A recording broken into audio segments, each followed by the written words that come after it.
How to delete Facebook account. Now this is a step-by-step tutorial on how to actually do this. It's very easy, but Facebook has recently changed up their settings. So this video is with the new settings. They've just moved it around a little bit, but it's still very easy to find. So I'll walk you through on how to do this. So let's get started.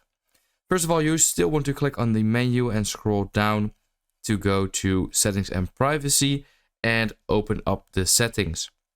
Now, as you can see, these settings look completely different than they used to. Now, how can you actually do this still then? You want to go to the top where you can see the Meta Accounts Center. And there you want to see more in Account Center. So simply click on it. And once this loads up, you can actually see this is the Account Center.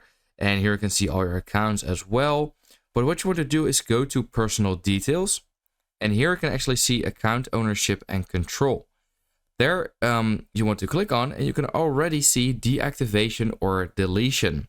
So click on there and then make sure to select your Facebook account. And once you are here, you can either deactivate or delete your account.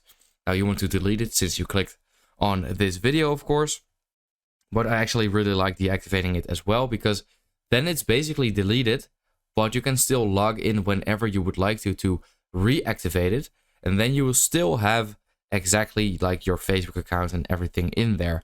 And deleting obviously just completely deletes it for always.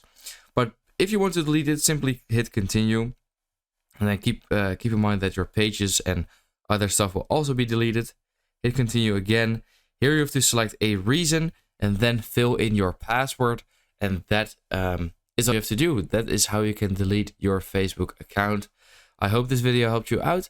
Let me know in the comments if it did, and then I will see you next time.